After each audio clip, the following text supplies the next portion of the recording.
गोकुल में बाजे बधैया। जन्मा लियो रे यदुरैया गोकुल में बाजे बजैया।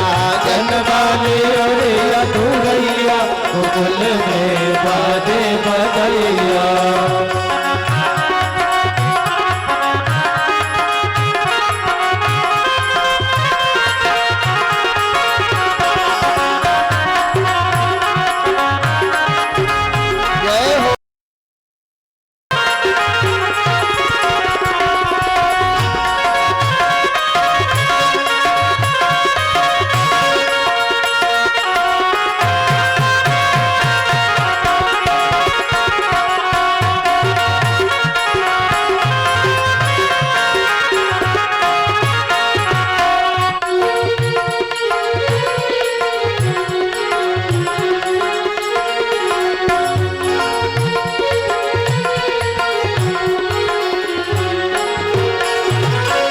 धन बाबा धन है गोकुल जी। धन धन बाबा धन है गोकुल जी। धन धन बाबा धन है गोकुल जी। धन धन बाबा धन है गोकुल जी। धन है यशोदा मैया गोकुल में बाजे भजैया। धन है यशोदा मैया गोकुल में बाजे बधैया। जन्मा लियो रे यदुरैया गोकुल में बाजे भजैया। जन्मा लियो रे यदुरैया गोकुल में बाजे बधैया। गोकुल में बाजे बजैया। गोकुल में बाजे बधैया। गोकुल में बाजे बजैया। गोकुल में बाजे बधैया। गोकुल में बाजे बजैया। गोकुल में बाजे बधैया। गोकुल में बाजे गोपाल कृष्ण भगवान की जय हो। वृंदावन धाम की जय हो। गोवर्धन महाराज की जय हो। आनंद।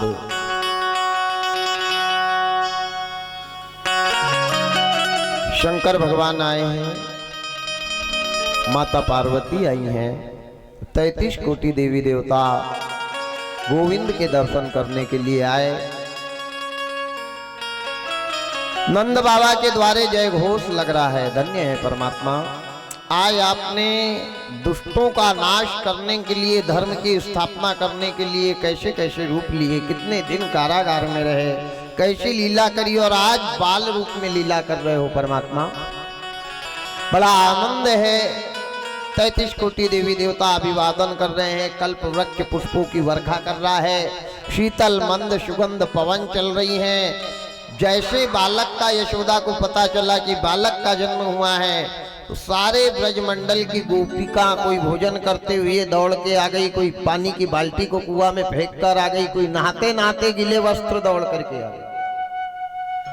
सारी सृष्टि को आकर्षण। कृष्ण का मतलब होता है अपने तरफ खींचना। कृष्ण का मतलब होता है अपने तरफ खींचना। भगवान ने सारे ब्रजमंडल को आकर्षित कर लिया, अपने तरफ खींच लिया। सब ने परमात्मा के दर्शन किए, अपने जीवन को धन्य माना है। भगवान का नामकरण संस्कार करने के लिए गर्गाचार्य जी आए। गर्गाचार्य जी ने इनके अनेक नाम रखे। इनके नाम अनेक अनूपा। जैसी जैसी लीला करेंगे वैसा वैसा इनका नाम होगा। इनका नाम मोहन रखा। जो अपनी कलाओं के द्वारा दूसरे को मोहित कर ले, अपने विचारों से दूसरे को मोहित कर ले, उसका नाम मोहन है। आकर्षित करते रहेंगे, इनका नाम कृष्ण होगा। बाल्य जीवन में नटखट के जैसी लीला करेंगे, इनका नाम नटवर होगा। बड़े होकर के गिरिराज को उंगली के ऊपर उठाएंगे, इनका नाम गिरधारी होगा। बंशी के स्वर में, बंसी की धुन में पब्लिक को अपने तरफ मोहित कर लेंगे, इसका नाम बंशीधर होगा, बनवारी होगा। कई नाम का निरूपण किया है। बड़े बालक का भी नाम, जो रोहिणी की गोदी में थे, उनका नामकरण संस्कार किया। अनंत बल के धाम है, जिसके फन के ऊपर सारी सृष्टि का भार रखा हुआ है। यही बलराम होंगे। इनका बड़ा सुंदर नामकरण संस्कार किया। अब यहां कथा आती है कि 14वें दिन पूतना आई है। ये पूतना कौन है? ये पूतना कहां से आई, क्यों आई? कंस को पता चला कि 8वां पुत्र जन्म ले चुका है। कंस के राज्य में एक भयानक राक्षसी रहती थी जिसका नाम था पूतना।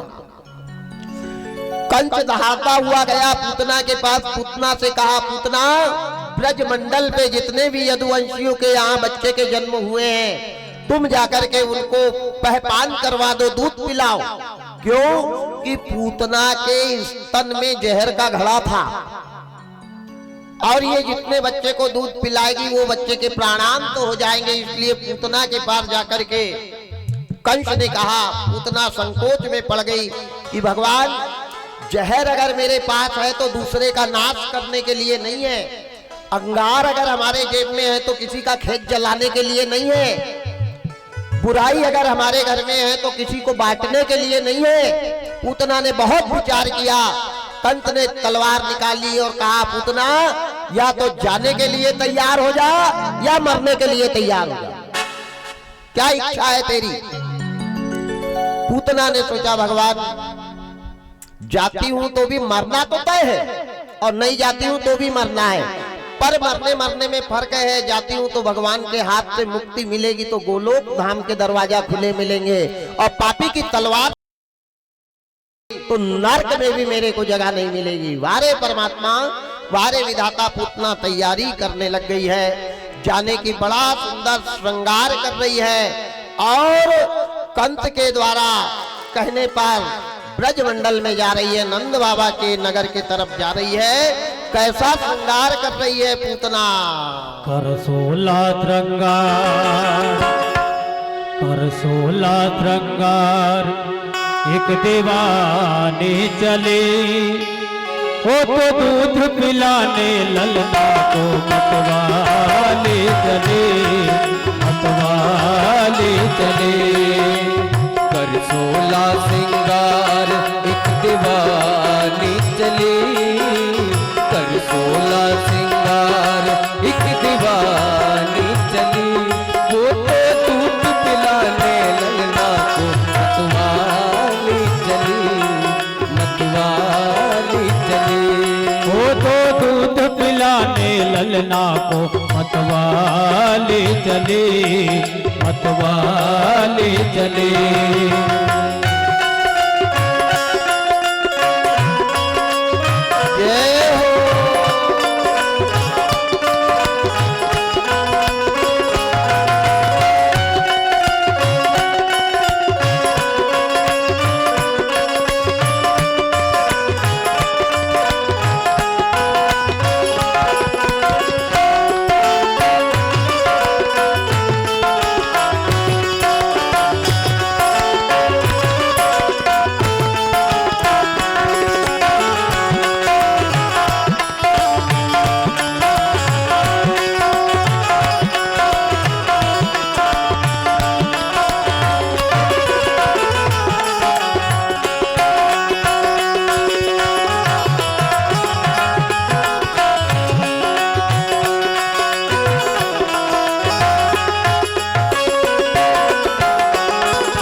हाथों में चूड़ी माथे पे बेंदी उसने है लगाई, हाथों में चूड़ी माथे पे बेंदी उसने है लगाई, हाथों में चूड़ी माथे पे बेंदी उसने है लगाई, हाथों में चूड़ी माथे पे बेंदी उसने है लगाई, उसने है लगाई वो रामा, उसने है लगाई, उसने है लगाई वो रामा, उसने है लगाई। ठुमक ठुमक कर देखो ऐसी चाल चली, ठुमक ठुमक कर देखो ऐसी चाल चली, वो तो दूध पिलाने ललना को मतवाली चली, मतवाली चली।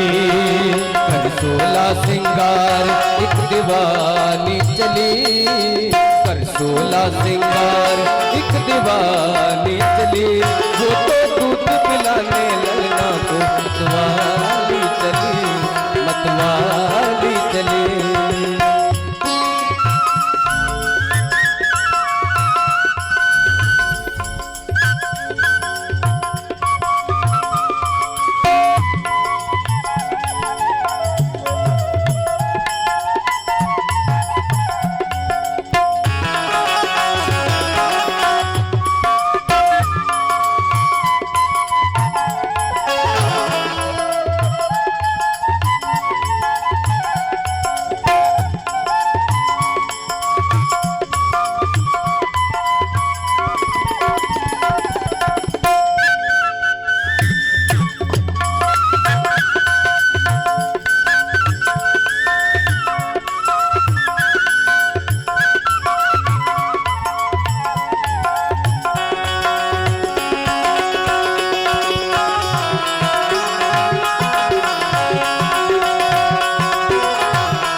पाँव में पायल हाथों में मेहंदी उसने है लगाई, पाँव में पायल हाथों में मेहंदी उसने है लगाई, पाँव में पायल हाथों में मेहंदी उसने है लगाई, पाँव में पायल हाथों में मेहंदी उसने है लगाई, उसने है लगाई हो रामा उसने है लगाई, उसने है लगाई हो रामा उसने है लगाई।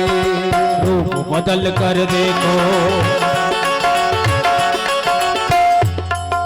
रूप बदल कर देखो बदकार चली, रूप बदल कर देखो बदकार चली, वो तो दूध पिलाने ललना को मतवाली चली, मतवाली चली। कर 16 सिंगार एक दीवानी चली, कर 16 सिंगार एक दीवानी चली, वो तो दूध पिलाने ललना को मतवाली चली, मतवाली चली, वो तो दूध पिलाने ललना को मतवाली चली, मतवाली चली। गोपाल कृष्ण भगवान की जय हो। बुराई जब सुंदरता धारण करती है तो सच्चाई को भी दबा देती है। ध्यान देना, बुराई का असली रूप बुरा ही होता है। आज पूतना इतनी सज रही है हमारे बीच में, हमारे बहुत अच्छे शिष्य और हमारी मंडल के कलाकार भी हैं। सुदामा यादव आप आए हैं, मंच पे आए, और बहुत बहुत भागवत मंडल वंदन अभिनंदन आपका करती है। और बहुत ये मान के चलें कि शुरू से हमारे बीच में अगर कोई गायक लाइन में था तो सुदामा भैया थे, लेकिन समय की बलिहारी और कार्य की व्यस्तता के कारण पर फिर भी वो जहाँ टाइम मिले वहाँ आते हैं। बहुत बहुत भागवत मंडल उनका अभिवादन करता है। बहुत सुंदर रूप लिया पूतना ने, इतनी सुंदर सजी है, इतनी सुंदर सजी है। भगवान उस समय सारी गोपिकाएं जो आई हुई थी नंद बाबा के यहाँ, सब अपने अपने घर गई हैं। यशोदा मैया ने कह दिया सब नहा धो करके आओ, आज कन्हैया की छठी उठने वाली है। और कन्हैया को पलने में पहुड़ा दिया। पहुड़ाना यानी लेटा देना, सुलाया नहीं। भगवान कभी सोते नहीं है, ध्यान देना। और जिस दिन भगवान सो जाएंगे उस दिन ये सृष्टि का प्रलय हो जाएगा। भगवान कभी नहीं सोते, पलक भी झपकते हैं तो प्रलय होता है, पलक झपकने मात्र से प्रलय होता है। तो यशोदा मैया ने लाला को पलने में पहुड़ाया और पलने में पहुड़ा करके बड़े आनंद के साथ अन्नपूर्णा का निर्माण करने के लिए चली गई। उस दिन नंद बाबा कर देने के लिए शाम, श्रीधामा, मनसुका इत्यादि ग्वाल वालों को लेकर के मथुरा नगरी कर देने के लिए गए थे। और यशोदा मैया अकेली है, गोपिका अपने अपने घर गई। उस समय इतनी सजी है, इतनी सज के पूतना गई है नंद के द्वारे। आवाज लगाई मैया, ओ मैया, मैया। दौड़ के यशोदा मैया आई। मैया ने सोचा कि भगवान मेरे घर लाला को देखने के लिए रोज कहीं से न कहीं से कोई न कोई नई माताएं आते रहती हैं। बेचारी होगी कोई पड़ोस की। इनने कहा मैया तेरे लाला का मुख दिखा दे, मैं दर्शन की लालसा लेकर के आई हूं। इनने कहा भाई 6 दिन का है, पर शरारत ऐसी करता है जैसे 6 साल का होगा। बड़ी मुश्किल से पलने में पहुड़ाया है, और पलने में पहुड़ा है, उसको उठाना मत। और बड़े अच्छे टाइम पे आ गई। मैं भी एकाग्र मन से भोजन बना लेती हूँ और तू जा करके उस झूला को झुलाते रहा। पूतना तो मौके की तलाश में थी कि कब मेरे को मौका मिले। पूतना जा करके झूले के सामने बैठ गई, और जैसे बैठी तो भगवान ने आंखें नहीं बंद करी, आंखी के ऊपर ऐसे हाथ रख लिया। किसी ने कवि से पूछा, वेद व्यास जी महाराज से पूछा कि कन्हैया लाल ने आंखें बंद क्यों कर ली? तो अनेक कवि ने अपनी अपनी कल्पना करी है। एक कवि ने कहा कन्हैया लाल ने आंखें इसलिए बंद कर ली कि सत्य के सामने असत्य टिकता नहीं है। अगर कन्हैया लाल नजर भर के उसको वहां देख लेते तो पूतना को जलाकर राख का ढीक कर देते, और माता यशोदा भयभीत तो हो जाती, माता को हृदय रोग हो जाता, मतलब अटैक आ जाता। इसलिए कन्हैया ने आंखें बंद कर ली। एक ने कहा नहीं नहीं, इसलिए कन्हैया ने आंखें बंद नहीं करी, कन्हैया ने आंखें इसलिए बंद की कि पूतना क्या पिलाने आई है? जहर। और कड़ू चीज को पीने के पहले आंखें बंद करना पड़ता है, तब वो अंदर जाती है। जैसे बच्चे को ये गोली खिलाओ तो नाक दबाना पड़ता, कहते ना बेटा आंखें बंद करो, गटक जा गटक जा गटक जा। तो कृष्ण भगवान प्रैक्टिस कर रहे थे कि ये काला विष को मैं कैसे पीऊंगा, तो आंखें बंद करके प्रैक्टिस कर रहे थे, ऐसे गटक जाऊंगा गटक जाऊंगा। एक ने कहा नहीं नहीं नहीं नहीं, कन्हैया ने इसलिए आंखें बंद नहीं की, कन्हैया ने इसलिए आंखें बंद की कि कन्हैया लाल शंकर भगवान का ध्यान कर रहे थे कि हे भूत भावन भोलेनाथ, मैं तो दूध अमृत दही माखन मिश्री खाने के लिए आया हूँ, और पहले ही मेरे को जहर मिलने लग गया, इसलिए जहर पीने का काम मेरा नहीं है। भोलेनाथ आपने हलाहल जहर को समुद्र मंथन से कंठ में धारण किया है। हे नीलकंठेश्वर महाराज, आप आकर के मेरे कंठ में विराजमान हो जाओ, जहर पीऊंगा मैं और पचाना आपने, आप पचाना। एक ने कहा नहीं नहीं नहीं नहीं, ये बात नहीं हो सकती। फिर बोले क्या, क्यों आंखें बंद की?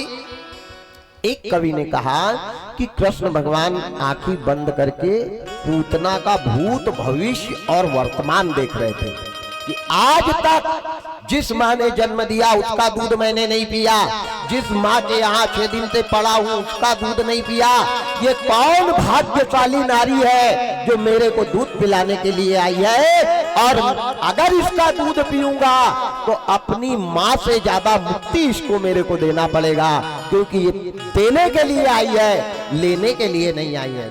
ध्यान से सुनना, भगवान को बड़ी सुंदर कथा है। पूतना क्या है? पूतना एक जीवन की बुराई है, और जब हम अपने जीवन की बुराई हमारे गोविंद को चढ़ाने जाते हैं तो भगवान हमको परम गति को प्राप्त करवाते हैं। ये दुर्गुण चढ़ाने वाली बात है। कन्हैया को क्या चढ़ाना चाहिए? रुपया पैसा नारियल सिक्का शक्कर नहीं, अपने जीवन का जहर पूतना बन करके जाओ और जहर चढ़ाकर आओ। कृष्ण भगवान नेत्र बंद करके देख रहे हैं कि ये कौन है। तो जो देखा तो क्या देखा, राम राम राम राम। ये पूतना कौन है? ये राजा बलि की कन्या रत्नमाला है। जब राजा बलि ने यज्ञ की रचना करी थी और भगवान 52 अंगुल के 52 भगवान के रूप में जा रहे थे, तो राजा बलि के नगर में से जैसे निकले तो राजा बलि की पत्नी का नाम था अंसना रानी, और राजा बलि की एक बड़ी सुंदर कन्या थी जिसका नाम था रत्नमाला। तो जैसे बालक को रत्नमाला ने गली से जाते देखा तो उसके मन में एक भाव जागे, भगवान कितना सुंदर बच्चा जा रहा है, ऐसी इच्छा होती इसको उठा लूं और उठा के दूध पिला दूं, बड़ा मनमोहक बालक है। तो भगवान ने उसके अंतर मन की बात को जान लिया, और तुलसी बाबा तो लिखते ही हैं कि जिसके जैसे भाव होते हैं भगवान उसको वही सफलता देते हैं। जाके रहे भावना जैसे, जाके रहे भावना जैसे, प्रभु मुहूर्त देखही दिन तैसे। प्रभु मूरत देखही दिन तैसे। जागी रही भावना जैसी, प्रभु मूरत देखही दिन तैसे। प्रभु मूरत देखही दिन तैसे। सिया राम जय राम जय जय राम, सिया राम जय राम जय जय राम। रत्नमाला राजा बलि की कन्या ने भाव बनाया कि भगवान बालक बना करके इसको दूध पिला लूं। कितना छोटा सा 52 अंगुल का बालक नगर से जा रहा है। भगवान ने इसके रत्नमाला के मन की बात को जान ली और कहा अभी अगर तेरा दूध पीने के लिए मैं लौट जाऊंगा तो तेरे पिताजी का यज्ञ पूरा हो जाएगा, और यज्ञ पूरा हो जाएगा तो सारे देवता त्राहीमान हो जाएंगे। लेकिन मैं ये वादा करता हूं रत्नमाला, आज तो तेरा दूध नहीं पी रहा हूं, लेकिन तूने भाव बनाए हैं तो द्वापर में मैं यदुवंशियों के यहाँ कृष्ण अवतार लेकर के आऊंगा और तुम पूतना बनकर के आना। ना माँ का दूध पीऊंगा ना यशोदा का दूध पीऊंगा, पहला दूध पिलाकर तेरे को परम गति को प्राप्त करवाऊंगा। ये पूर्वी जन्म की रत्नमाला है जो आज पूतना बनकर के अपने जीवन को कृतज्ञ करना चाहती है। भगवान ने नेत्र बन के इसका भूत भविष्य और वर्तमान देखा। भगवान ने कहा चाहे जो भी हो, लेकर तो आई है, देने तो आई है, मेरे को इसकी गति करना पड़ेगा, परम धाम गोलोक धाम को भिजवाना पड़ेगा। भगवान ने आंखें नहीं खोली और लात चलाना चालू कर दिया। जैसे लात चलाना चालू किया है वैसे पूतना ने सोचा बच्चा जाग गया, पलने में से लाला को उठाया, छाती से लगाया और पैर दबाकर धीरे धीरे धीरे धीरे घर के बाहर निकली और आकाश में लेकर के उड़ी। अपना स्तन खोला और कन्हैया को जैसे दूध पिलाने लग गई। भगवान ने ऐसा पिया ऐसा पिया ऐसा पिया कि पूरा जहर पी गया, पूरा दूध पी गया, पूरा खून पी गया। जब ब्रजमंडल के आकाश के ऊपर पूतना गई है तो प्यारे याद रखना इसको चक्कर आने लग गए। जब पूरा ही ब्लड निकल गया तो चक्कर आने लग गए, और जब चक्कर आने लग गए तो ऊपर से ऐसी उतर रही है जैसे कोई हेलीकॉप्टर उतरना होगा। धीरे धीरे धीरे धीरे धीरे वृंदावन के जंगल में धड़ाल से गिरी है। इतना भयंकर, हजारों जंगल दब गए इसके नीचे। छोटी मोटी नदी नाला में तो स्टॉप डैम बन गए इसके हाथ पैर की उंगली के। इतना बड़ा शरीर था पूतना का। किसी कवि ने कल्पना करी है कि जहां पूतना की नाक जाकर के गिरी वो शहर का नाम नागपुर पड़ गया, जहां पूतना के कान जाकर के गिरे वो शहर का नाम कानपुर पड़ गया, जहां पूतना का दिल जाकर के गिरा वो शहर का नाम दिल्ली पड़ गया, और जहां पूतना के हाथ जाकर के गिरे वो शहर का नाम हस्तिनापुर पड़ गया। इतना बड़ा ये बुराई का शरीर था। इधर यशोदा मैया का आना, लाला को ना पाकर के रुदन करना, चिल्लाना, दौड़ना, गांव की गोपिकाओं को जमा करना और गोपिकाओं को जमा करके रोते हुए कन्हैया ओ कन्हैया ओ कन्हैया ओ कन्हैया करते हुए वन के तरफ चली। जैसे उधर जाने लगी तो मथुरा से नंद बाबा आ रहे थे कर दे करके। नंद बाबा ने पूछा यशोदा क्या हो गया?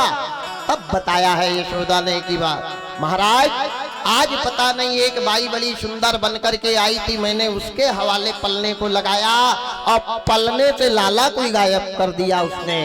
नंद बाबा ग्वाल बालों के साथ दंडकारायण में गए हैं। जाकर के भगवान क्रीड़ा कर रहे थे पूतना के शरीर में। दांत ऐसे थे जैसे बड़े बड़े बरगद के पेड़, कान ऐसे थे जैसे ट्रेन जाने का बोबदा।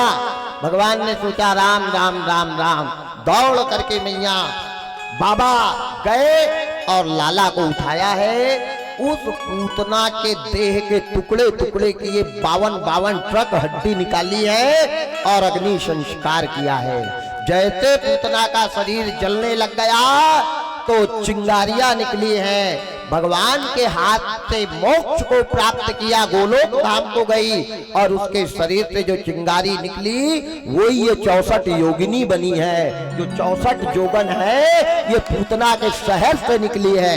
जो चैत्र के महीने में माताओं को, बच्चों को, पुरुष को योगिनी आती ना, ये वही 64 योगिनी देवी का स्वरूप बना है। यहाँ मृत्युलोक में इस प्रकार पूतना का वध किया, पूतना को गोलोक धाम को प्राप्त करवाया। इसके बाद अमला अर्जुन को भी तारा है। देखो कृष्ण की लीला बहुत है। अमला अर्जुन कौन है? ये कुबेर के 2 पुत्र थे। इनने संतों का अपमान किया था। संतों के श्राप के कारण ये अमला अर्जुन बने थे। नाथ तुम अमला अर्जुन तारा, बहाई रस गोरस की धारा, सुदर्शन चक्र धरैया की, मधुर हरिबीन बजैया की। तो ये कुबेर के मणिग्रीव और नल कुबर नामक 2 पुत्र थे। संतों के श्राप के कारण ये पेड़ बने थे। भगवान ने उखल से बंध के इनका उद्धार किया, इनका कल्याण किया। नाग लीला करी है। ये नाग कौन है? विनीता के पुत्र का। विनीता गरुड़ की माता है और कद्रु सर्पों की माता है। इनके बीच में एक बार विवाद हुआ था। उस विवाद के कारण विनीता से बचने के लिए काली दह में ये कालिया नाग आकर के रहता था। इसने पूरी काली दह को विषैला कर दिया था। ऐसी कृष्ण की अनन्य लीला है। यहाँ इंद्र का मान मर्दन भी किया है। गोवर्धन का पूजन कृष्ण ने चालू करवाया। रास बिहारी ने रास रचाई है, गोपिकाओं के साथ में नाचे हैं। अच्छा, कुछ लोग भगवान को भी बोलने में नहीं डरते। एक ने हमसे प्रश्न किया था, बड़ा बुरा लगा था वो प्रश्न, कि भगवान कृष्ण तो ब्रह्म है और ब्रह्म होने के बाद जब गोपिकाएं स्नान कर रही थी तो उनके कपड़े लेकर के क्यों गए? वो गोपिका तो नग्न थी। अब उनको क्या बताए, बताना संभव नहीं था। लेकिन मैंने कथा के पहले ही बताया था, आपको भी बताया कि कृष्ण की लीला योग लीला है, ये प्रयोग लीला नहीं है। कृष्ण भगवान ने पहनने वाले कपड़े नहीं चुराए थे। उनके अंदर जो कृष्ण के प्रति वासना थी, वो वासना के वस्त्र का हरण किया था। पहनने वाले कपड़े नहीं चुराए थे। ध्यान देना, उनकी इंद्रियों में जो वासना घुसी थी कृष्ण के प्रति, वो वासना के वस्त्र का हरण किया है। ये योग की लीलाएं हैं कृष्ण की सारी। अब अपन कृष्ण की लीलाओं पे ज्यादा विचार नहीं करते। राजा परीक्षित जी ने एक प्रश्न पूछा, बाबा आपने कथा में कल भी बताया, आज भी बताया कि कृष्ण भगवान देवकी वसुदेव के पुत्र हैं और ये देवकी वसुदेव कारागार में तड़प रहे। नंद यशोदा को सुख मिल रहा है, तो ये नंद यशोदा को सुख भगवान क्यों दे रहे? तो बड़ा सुंदर तुलसीदास जी बाबा ने भी लिखा है, जो राजा परीक्षित जी को सुखदेव जी ने कहा कि ये इनके कर्मों का फल है। कर्म प्रधान विश्व करे राखा,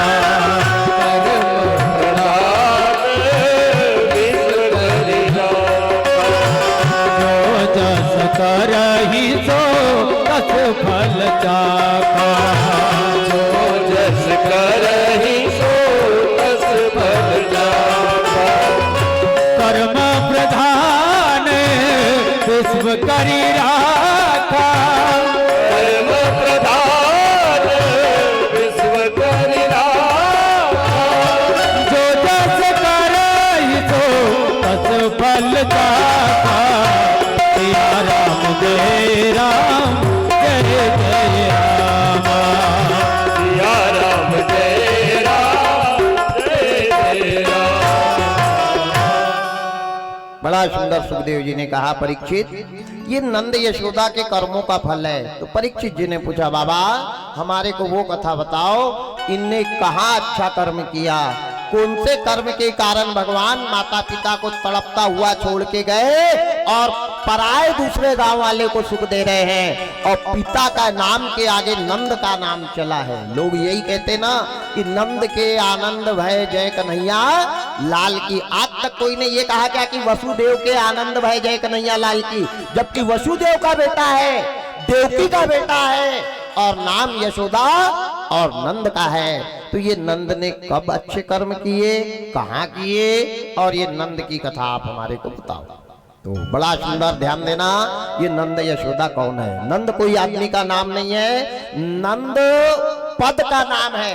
9 लाख गाय को पालने वाले मालिक को नंद की पदवी मिलती है। अब नंद का नाम क्या है ये भागवत पुराण में भी नहीं है, ना पंडित को भी नहीं मालूम, ध्यान देना। पर ये कौन है नंद यशोदा?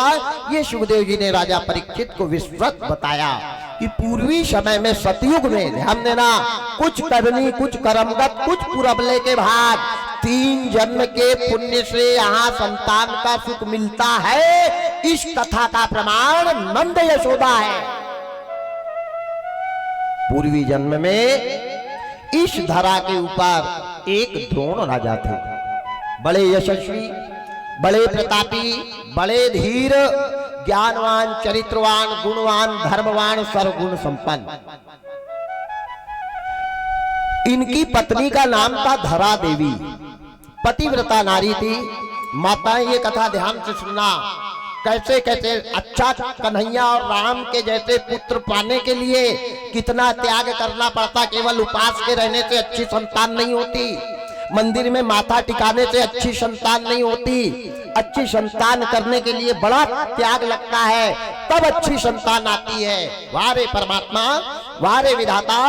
तो द्रोण राजा की धर्म पत्नी का नाम था धरा देवी। द्रोण राजा का विवाह धरा देवी के साथ हुआ।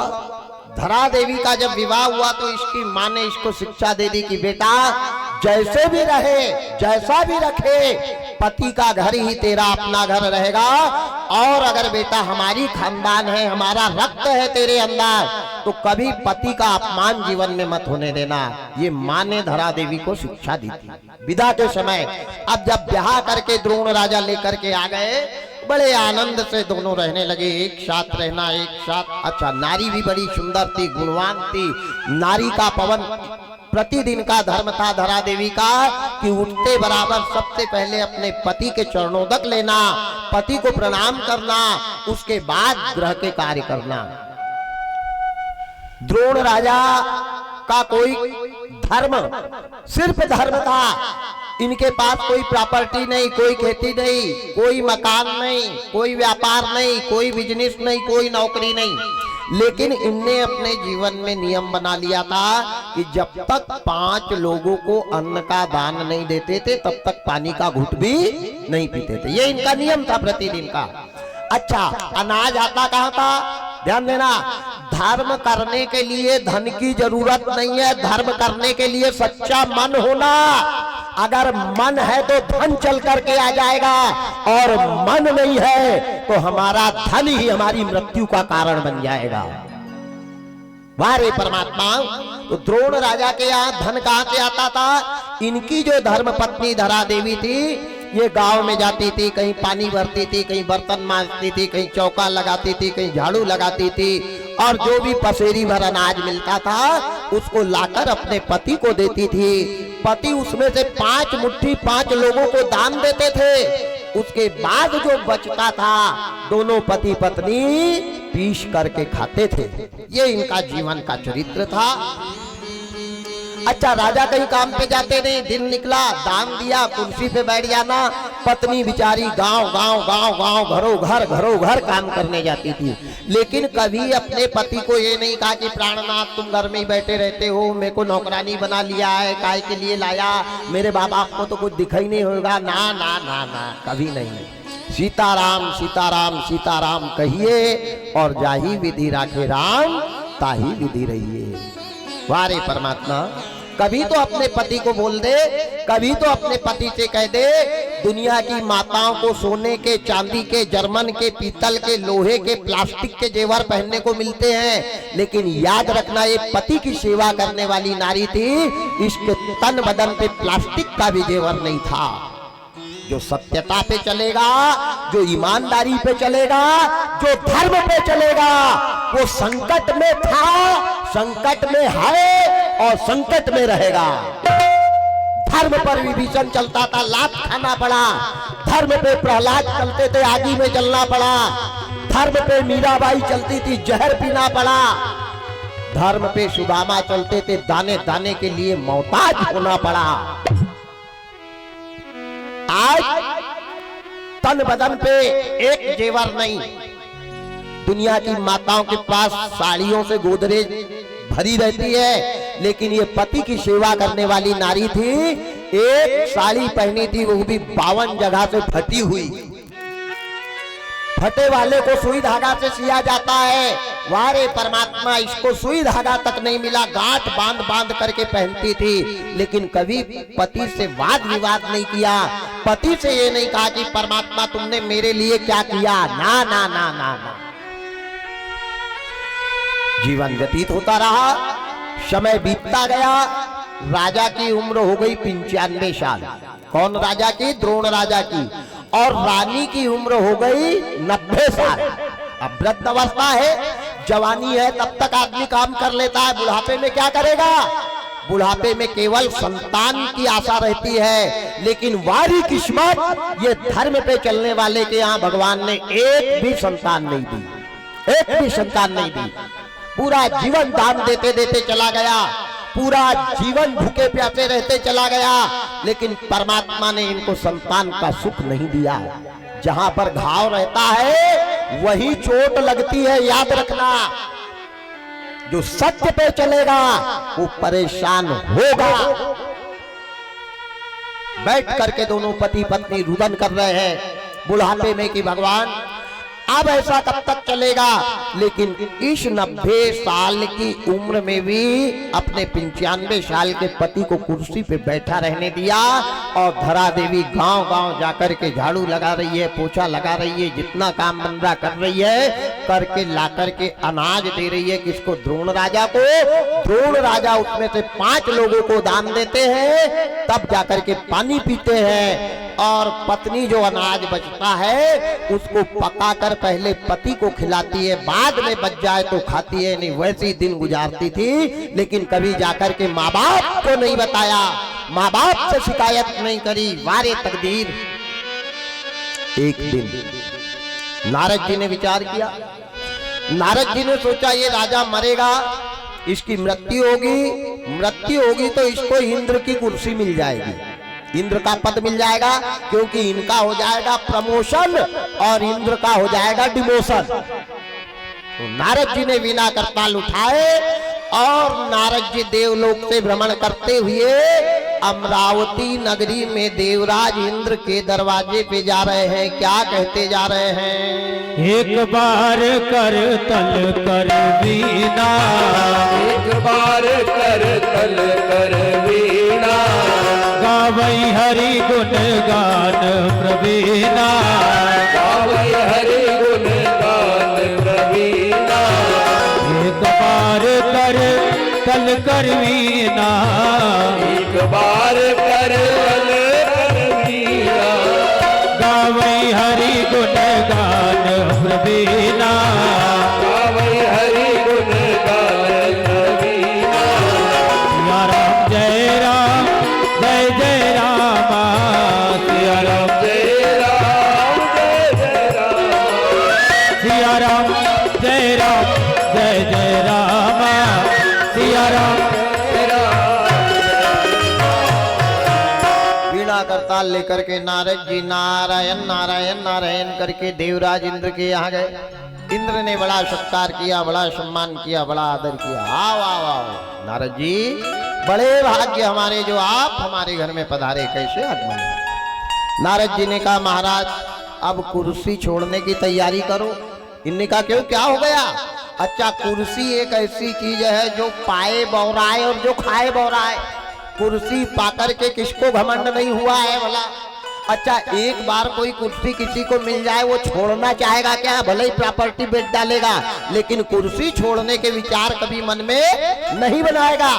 देवराज इंद्र से जाकर के नारद जी ने कहा मृत्यु लोक में एक द्रोण राजा है और द्रोण राजा का पुण्य पुरबला होते जा रहा है। उसने जीवन में 5 साल की उम्र से 95 साल की उम्र तक आज तक बिना दान दिए पानी का घूंट नहीं पिया, बड़ा त्याग है, बड़ा तप है, बड़ी निष्ठा है, बड़ा विश्वास है, और वो राजा मरने वाला है और मर कर के आएगा तो इंद्र तुम्हारी कुर्सी उसको मिल जाएगी, तुम्हारा हो जाएगा डिमोशन, उनका हो जाएगा प्रमोशन। इंद्र ने कहा नारद जी मेरी कुर्सी नहीं जाना चाहिए, चाहे कुछ भी करना पड़े मेरे को, तुम मेरे को बताओ, मेरी कुर्सी ने नहीं जाना चाहिए। नारद कोई तो उपाय बताओ, कोई विकल्प बताओ, आप जो कहोगे मैं करने के लिए तैयार हूं, आप बताओ। नारद जी ने कहा आफत की बात है, क्या करोगे तुम और तुम्हारे करने से क्या होगा? अब उसका पुण्य है वो तो आएगी, किसी के पुण्य को कोई मिटा नहीं सकता, लेकिन एक बात है, एक उपाय है। बोले क्या उपाय? बोले तुम जाओ क्षीर सागर, क्षीर सागर में कौन है? कमलापति विष्णु भगवान, और विष्णु भगवान से जाकर के कहना कि मृत्यु लोक में पृथ्वी पर द्रोण राजा भक्ति का दिखावा करता है, वो ढोंग करता है, वो बगुला भगत है, वो तुम्हारे नाम पे कलंक लगा देगा, कुछ करता धरता नहीं है और जमाने भर का उसका नाम चला है, और उसकी परीक्षा लेने के लिए भगवान को भिखारी बना के द्रोण राजा के दरवाजे पे भेजना। इन्हें कहा ठीक है मैं जाता हूं। इंद्र जाने लगे, नारद जी ने बुलाया इधर आओ इधर आओ। देवराज इंद्र ऐसे नहीं, पहले एक काम करना, भगवान से ये कहना कि उसकी 90 साल की बूढ़ी पत्नी धरा देवी को बीमार करे, उसको मारना नहीं है, उसके प्राण नहीं लेना है, इतनी बीमार कर देना, इतनी बीमार कर देना कि उसके मुंह में पानी भी नहीं जाए और प्राण भी नहीं जाए। जब ये कमा कर लाएगी नहीं, मेहनत करके लाएगी नहीं, तो अनाज घर में रहेगा नहीं, और अनाज घर में नहीं रहेगा तो राजा दान देगा नहीं, और राजा दान देगा नहीं, ऐसे समय में तुमने एक मुट्ठी अनाज मांगने के लिए जाना, और जब ये तुम्हारे को देगा नहीं, तुम खाली आ जाओगे तो इसका धर्म चला जाएगा, और इसका धर्म गया मतलब तुम्हारी कुर्सी बची।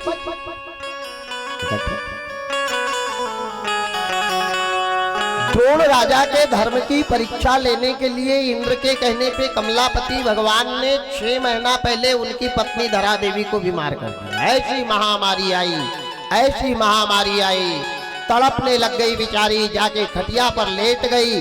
जैसे खटिया पर लेटी राम राम राम राम राम की रटन लगाई, मुंह बंद हो गया। द्रोण राजा उसके मुंह में चम्मच से पानी डाल रहे तो पानी भी बाहर आ रहा है, पानी भी अंदर नहीं जा रहा। वारे परमात्मा, वारे विधाता। द्रोण राजा बैठ करके अपनी पत्नी को याद करके रो रहे हैं, परमात्मा जब तक मेरी पत्नी के शरीर में जान था, जब तक बल था, तब तक मेरी पत्नी अनाज ला करके मेरे को देती थी, और जिस दिन से मेरी पत्नी बीमार पड़ी है नहीं आया, अनाज नहीं आया तो मैंने दान नहीं दिया, और मैंने दान नहीं दिया तो अभी तक मैंने पानी नहीं पिया। वारे परमात्मा, वारे विधाता। 1 महीना बीता, 2 महीना बीता, इसके प्राण भी नहीं जा रहे हैं। उम्र है 90 साल की, आंखों में दिखाई नहीं दे रहा, कानों में सुनाई नहीं दे रहा, शरीर में बल नहीं रहा, तड़प रही है, पानी पानी पानी, कंठ सूखा जा रहा, पर दचकड़ी लग गई, पानी अंदर भी नहीं जा रहा। 1 महीना, 2 महीना, 3 महीना, 4 महीना, 5 महीना का समय हुआ। जैसे 6 महीना का समय हुआ, भगवान याचक का रूप लेकर के जाने की तैयारी कर रहे हैं। देवराज इंद्र ने इधर जैसा जैसा कहा भगवान ने वैसा ही किया। सत्य प्रताड़ित होता है, लेकिन सत्य कभी पराजित नहीं होता। देवराज इंद्र के कहने पे कमलापति भगवान ने 6 महीना पहले द्रोण राजा की धर्म पत्नी धरा देवी को बीमार कर दिया। ना राजा ने दान दिया, ना राजा ने पानी का घूंट पिया। जैसे 6 महीना पूरे हुए, शुक्ल पक्ष एकादशी यानी 11 के दिन कमलापति विष्णु भगवान ने दंड कमंडल हाथ में रखे, पीली धोती, पीतांबर, कचोटी, बड़ी बड़ी दाढ़ी, और याचक का रूप लेके, भिक्षुक का रूप लेकर, भिखारी का रूप लेके द्रोण राजा के दरवाजे। राजा, ओ राजा भिक्षाम देहि, राजा भिक्षाम देहि। तेरे द्वार खड़ा भगवान भगत भर दे रे झोले, भगत भर दे रे झोले। तेरे द्वार खड़ा भगवान भगत भर दे रे झोले, भगत भर दे रे झोले। तेरा होगा बड़ा एहसान के युग युग तेरी रहेगी शान, भगत भर दे रे झोले, भगत भर दे रे झोले। तेरे द्वार खड़ा भगवान भगत भर दे रे झोले, भगत भर दे रे झोले।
डोल उठी है धरती देखो, डोला गगन है सारा।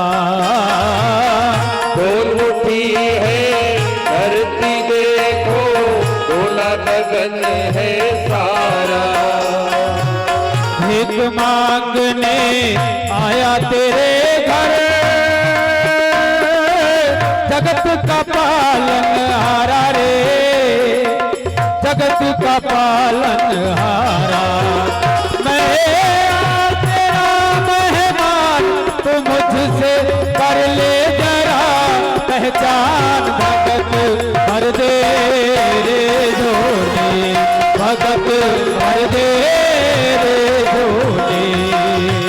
तेरे द्वार खड़ा भगवान भगत भर दे रे झोले, भगत भर दे रे झोले।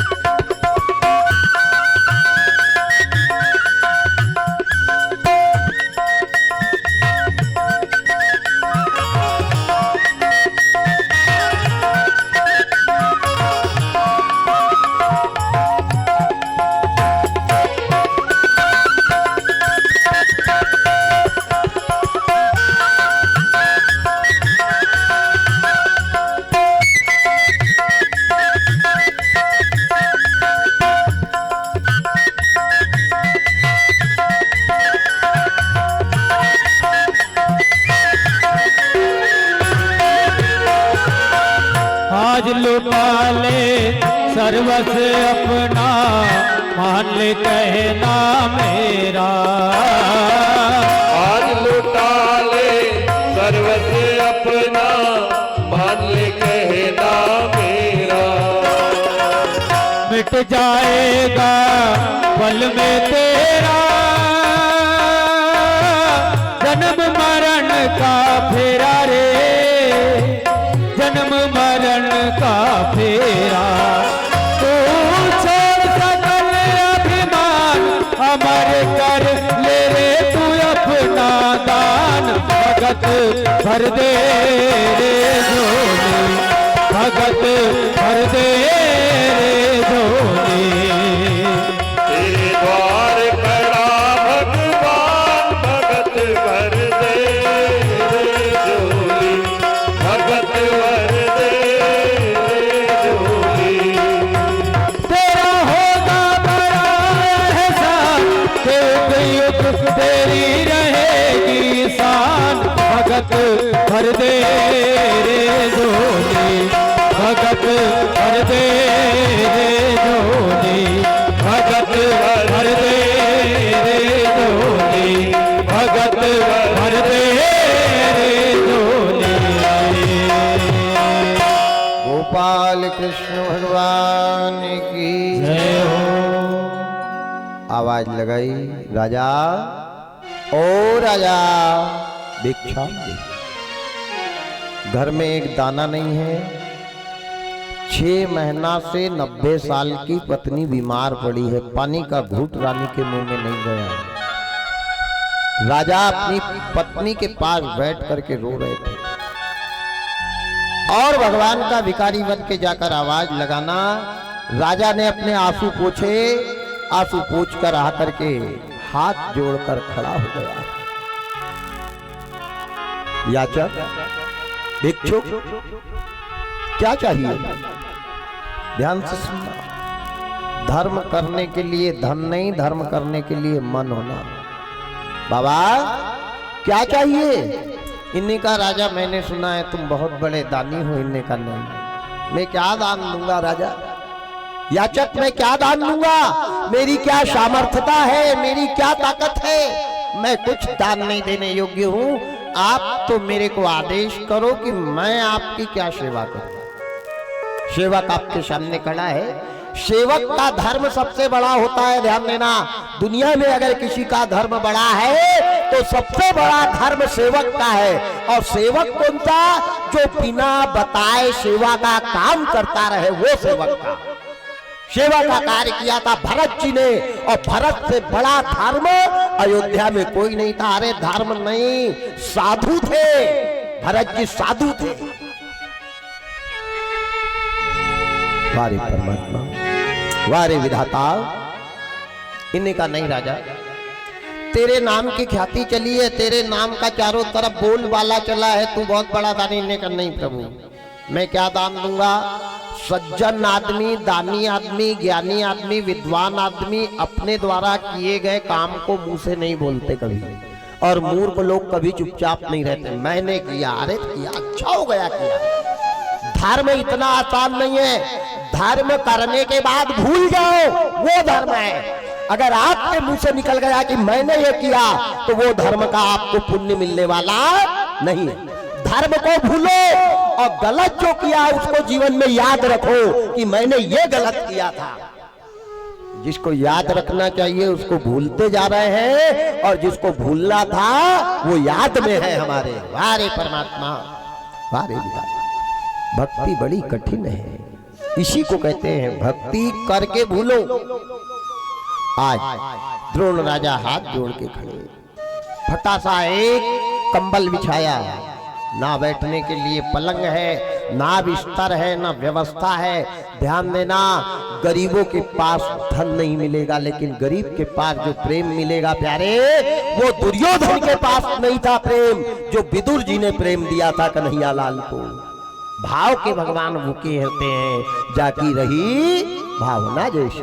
भगवान भाव के भूखे हैं। भगवान आपके पकवान के भूखे नहीं है, आपकी अगरबत्ती के भूखे नहीं है, आपके घी की आहुति के भूखे नहीं है। भगवान केवल तुम्हारे मन की निर्मलता देखते हैं। जिनके कपट दम्भ नहीं माया, तिनके हृदय बसै रघु राया। मन निर्मल होना, विचार निर्मल होना, भाव निर्मल होना, सोच निर्मल होना, इतना आसान नहीं है भक्ति को प्राप्त कर लेना। आज द्रोण राजा खड़े, बाबा आदेश। अब ध्यान से सुनना, संकट की घड़ी है, परेशानी की घड़ी है, विपत्ति की घड़ी है, और भक्त के दरवाजे जब भी संकट आया है तो संकट बनके भगवान ही गए हैं। मूरत भज के वहां लड़के को किसने चिराया था? भगवान ने। ध्यान देना, भक्त के दरवाजे संकट बन के भगवान ही आते हैं। इसलिए मैं बार बार कहता हूं कि संकट में भगवान को भूलो, भगवान को कभी याद नहीं करना। भगवान को कभी याद करना जब चकाचक घर है, सब बाल बच्चे, बीवी, परिवार, पत्नी अच्छे हैं, दोनों जेब नोटों से भरे हैं, तब भगवान के मंदिर जाओ। और संकट आ जाए तो भगवान के पास मत जाओ, क्योंकि भगवान आज भिखारी बन के द्रोण राजा के दरवाजे पे खड़े। अब द्रोण राजा जाए तो कहां के भगवान के पास जाए? भगवान तो दरवाजे पे संकट बन के खड़े ना। इनने कहा, याचक, भिखारी, आप तो आदेश करो, आपको क्या चाहिए? बोले तेरी बात पे विश्वास नहीं, आजकल लोग कहते कुछ है करते कुछ है, बोल देते मैं ऐसा करूंगा और बाद में अरे आरब हो गया, खत्म करो बात। तो लोगों की जबान में भी तो ठिकाना नहीं है, इसलिए स्टाम्प लिख दो। अब उस समय स्टाम्प था नहीं। अरे जिसका ये स्टाम्प अच्छा है प्यारे, दुनिया के स्टाम्प की जरूरत ही नहीं है। और जिनका ये वाला स्टाम्प बिगड़ गया, कोई स्टाम्प उसको काम नहीं कर सकता। प्राण जाए पर वचन न जाए, ये सबसे बड़ा स्टाम्प है। और आज ये स्टाम्प तो बेकार हो गया है। क्या करेगा 500 का स्टाम्प, 1000 रुपए का, 10,000 का? जिसके मन में खोट है वहां स्टाम्प कुछ नहीं कर सकता। इनने कहा ठीक है भाई, अब तुमको विश्वास नहीं है तो बोलो कौन सा स्टाम्प लिखना है। हाथ में गंगा जल दिया। कौन ने? भगवान ने। भिखारी बनके द्रोण राजा के हाथ में गंगा जल देके सौगंध करवाया है। गंगे च यमुने चैव गोदावरी सरस्वती नर्मदा सिंधु कावेरी जलेस्मिनं सन्निधिं कुरु। महागंगा जल सप्त समुद्र का जल दिया और सौगंध करवाई कि राजा मैं 6 महीने से भूखा हूं। भिखारी क्या मांग रहा है? मैं 6 महीने से भूखा हूं और मेरे को कुछ नहीं, एक मुट्ठी कच्चा अनाज चाहिए। मैं अपने हाथ से पीसता हूँ, अपने हाथ से बनाता हूँ, अपने हाथ से खाता हूँ। परीक्षा लेने कौन गए? संकट बन के कौन गए? भगवान। द्रोण राजा पसीना पसीना हो गए कि हे परमात्मा, अनाज लाने वाली 6 महीना से बीमार पड़ी है, 6 महीना से मैंने पानी का घूंट नहीं पिया है। और परमात्मा अगर ये भिखारी को एक मुट्ठी अनाज नहीं देता हूं तो मेरे जीवन भर का धर्म चला जाएगा। और अनाज देता हूं तो एक दाना अनाज का घर में नहीं है। भगवान को याद नहीं किया, किसको याद किया? द्रोण राजा ने संकट में। धीरज धर्म मित्र अरु नारी, धीरज धर्म मित्र अरु नारी।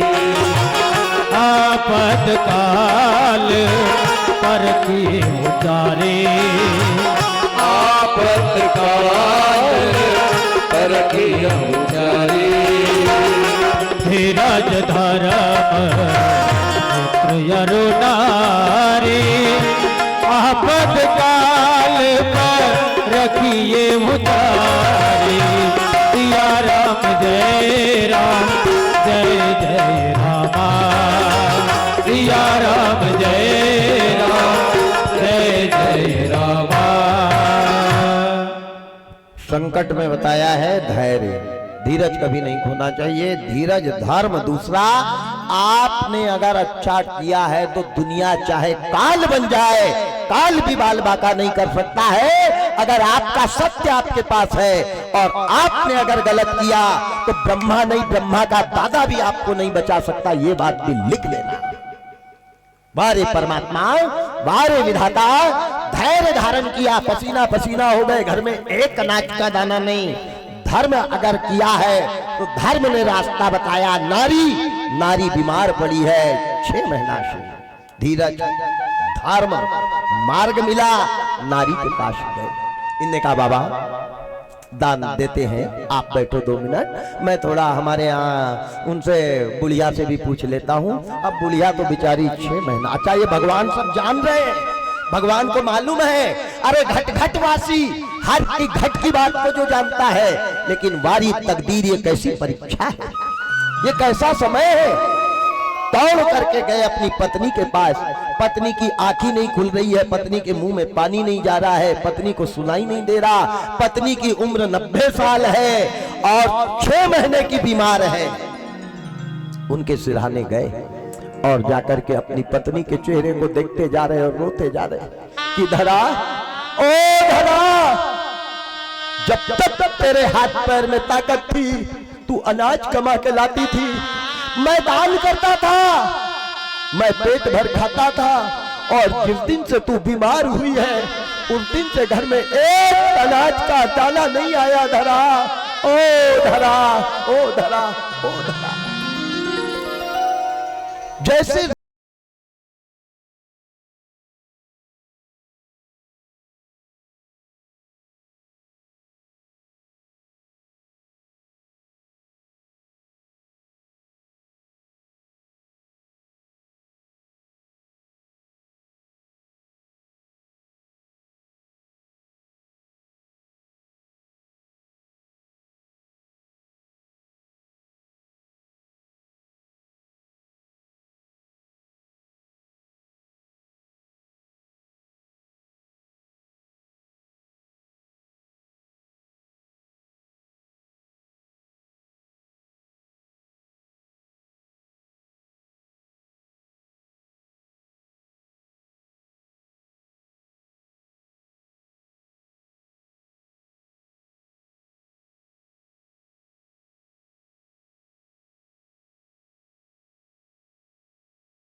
ये कौन से पुण्य का फल मेरा मिल रहा है, जिस घर में जा रही उस घर में मेरे को अनाज का दाना नहीं मिल रहा है। अगर दाना लेकर के नहीं जाऊंगी तो भिखारी को पति क्या देंगे, अब पति नहीं देंगे, भिखारी खाली जाएगा तो पति का धर्म चला जाएगा।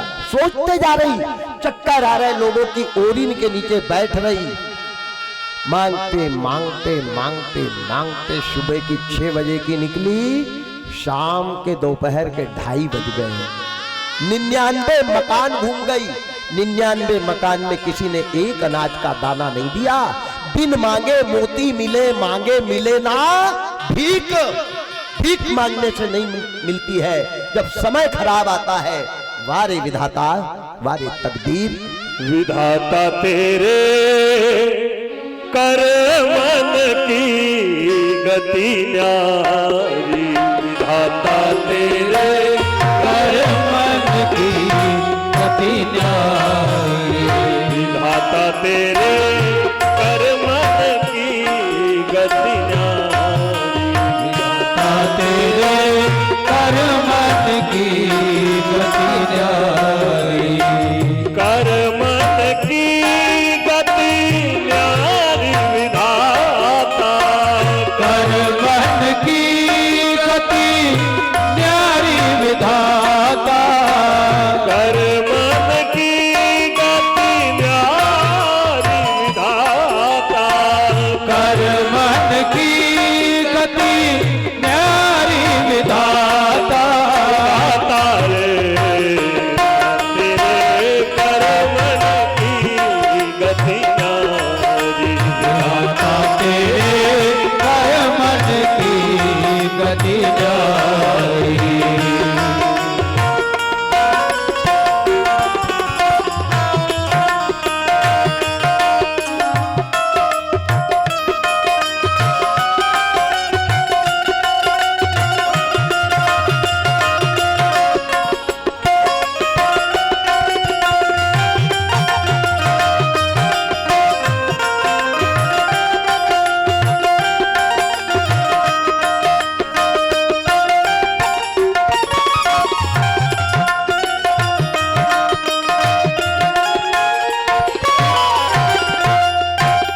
कर्म से राजा राज करे है। कर्म से राजा राज करे है। कर्म से राजा राज करे है। कर्म से राजा राज करे है। कर्म से होत भिखारी। कर्म से होत भिखारी। कर्म से होत भिखारी। कर्म से होत भिखारी। भिखारी रे भिखारी रे। विधाता तेरे कर मन की गति न्यारी। विधाता तेरे कर मन की गति न्यारी।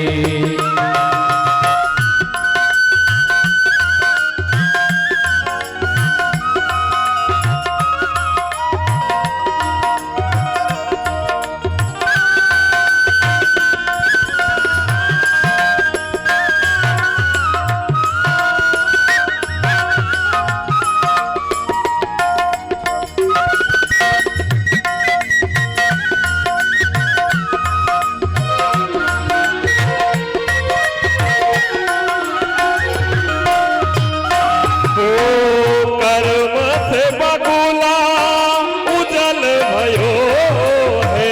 कर्म से बगुला उज्जवल भयो है। कर्म से बगुला उजल भयो है। कर्म से बगुला उज्जवल भयो है। कर्म से कोयल कारी हो। कर्म से कोयल काली। ओ कर्म से कोयल कारी। कर्म से कोयल कारी। अरे कारी रे विधाता तेरे कर मन की गति न्यारी। विधाता तेरे कर मन की गति न्यारी। विधाता तेरे कर मन की गति न्यारी। विधाता तेरे कर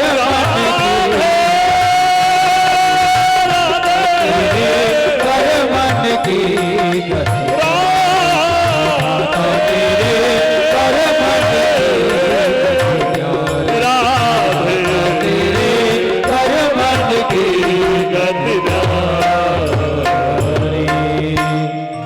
तकदीर। धरा देवी विधाता से कह रही है, परमात्मा ये कौन से कर्मों का मेरे को फल दे रहा है। 100 मकान में से 99 मकान घूम गई, एक मकान में एक दाना तो मिल जाए। विधाता तेरे कर्मन की गति जारी। एक मकान बचा है, 99 मकान घूम गई, एक मकान बचा है। वो मकान में साहूकार रहता है, एक बनिया रहता है। बनिया का काम है गिरवी रखना, बर्तन गिरवी रखता था, खेत गिरवी रखता था, मकान गिरवी रखता था, जेवर गिरवी रखता था, कपड़े गिरवी रखता था, बर्तन गिरवी रखता था, तब अनाज देता था। वो साहूकार था। 99 मकान घूमने के बाद में धरा देवी उस बनिया के मकान में गई और बनिया के मकान में जाकर के आवाज लगाई, राजा ओ राजा। जैसे राजा ने आवाज सुनी, राजा दौड़ कर आया। देखो, धन का जहां घमंड होता है उनके बोलने के तरीके भी अलग होते हैं। जहां धन का घमंड होता है ना, उनकी शब्दावली बता देगी कि इसके अंदर दौलत का कितना घमंड है। एक अम्मा को अब यहाँ धन का घमंड है, आकर के देखो क्या शब्द बोल रहा है, क्या बात है बुढ़िया। अरे बुढ़िया नहीं कह के अम्मा जी कह देता, दादी कह देता, तो क्या तेरे को ब्याज लग जाता। ये शब्दों से आदमी की परख हो जाती है कि कितना घमंड है, कितना अहंकार है। क्या बात है बुढ़िया। इनने कहा, राजा एक मुट्ठी अनार दे दे। राजा क्या लेके आई है। राजा कुछ होता तो लेकर आती, कुछ भी नहीं है राजा। जेवर। राजा दुनिया की माताओं को तो जर्मन के, पीतल के, सोने के, चांदी के, प्लास्टिक के जेवर पहनने को मिलते हैं, लेकिन मैंने मरते तक पति की सेवा की तो एक प्लास्टिक का भी जेवर मेरे तन बदन पर नहीं है। अगर होता तो वो भी मैं दे देती। राजा कपड़े। राजा एक साड़ी है, वो भी 52 जगह से फटी है, कहे तो इसको उतार के दे देती हूँ। इनने कहा, फटी साड़ी क्या करूंगा। मकान। राजा सरकारी जगह में घास का मकान में रह रहे हैं, फिर क्या है। राजा हम दोनों पति पत्नी, जितना हमारी जितनी उम्र बची है सारी उम्र तेरे यहाँ मजदूरी कर देंगे, काय के बदले, एक मुट्ठी अनाज के बदले। राजा ने कहा, तेरी मरने जैसी उम्र हो गई है और घर में आके मर गई तो 10वां 13 के लिए महंगे हो जाएंगे हम, तू नहीं होना, निकल यहाँ से। इन्हें कहा, नहीं राजा एक मुट्ठी अनाज दे दे। राजा 99 मकान छूट गए, कोई ने एक दाना नहीं दिया, पर एक मुट्ठी अनाज दे दो राजा, एक मुट्ठी। उस पापी राजा ने उस बूढ़ी धरा देवी का हाथ पकड़ा और हाथ पकड़ के घसीटते हुए लाया और लाकर के दरवाजे के बाहर धक्का मारकर फेंक दिया। गिर पड़ी, रोने लगी, परमात्मा को याद करने लगी। परमात्मा मेरी तकदीर में तूने क्या लिखा था। भगवान एक दाने के लिए 100 मकान घूम गई, लेकिन आज मेरे को एक दाना नहीं मिला। तड़प रही है, रो रही है। जुल्मों की चोट खा के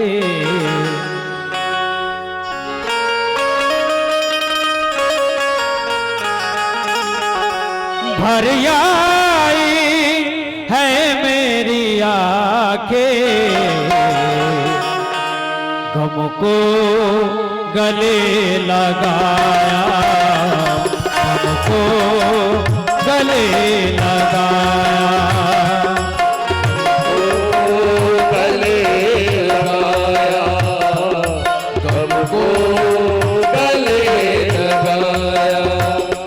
जुल्मों की चोट खा के, जुल्मों की चोट खा के भर आई है मेरी आंखें, भर आई है मेरी आंखें, हमको गले लगाया, हमको गले लगाया।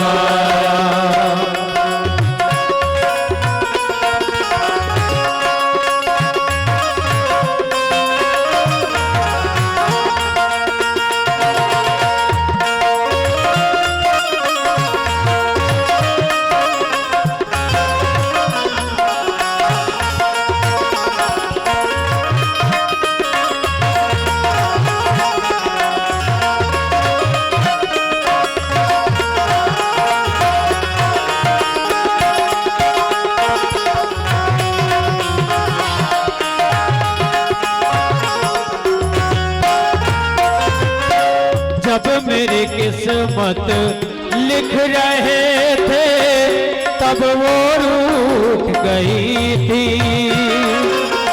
जब मेरी किस्मत लिख रहे थे तब वो रूठ गई थी।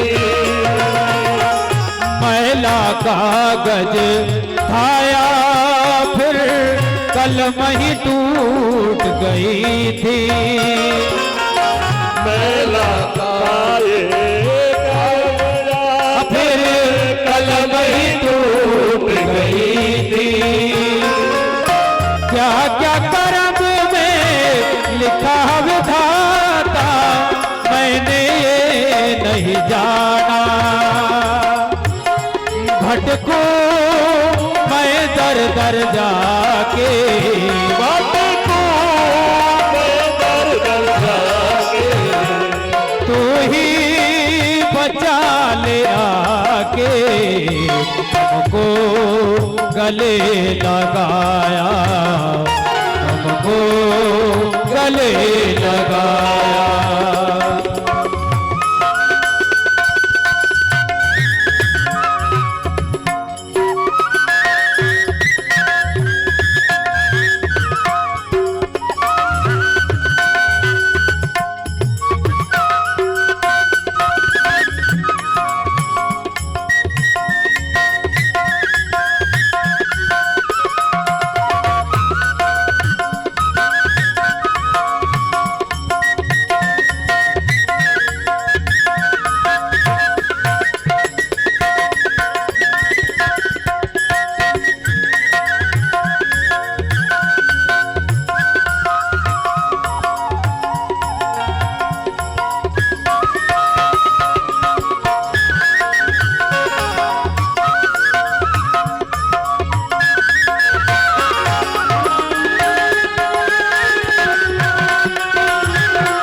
तूने विधाता किस्मत में मेरे क्या लिख डाला। तूने विधाता किस्मत में ये मेरे क्या लिख डाला। किसके दर पे जाऊं मैं मिलता न अन्न का दाना। किसके दर पे जाऊं मैं अब मिलता न अन्न का दाना। क्या क्या कर्म में लिखा विधाता मैंने ये नहीं जाना।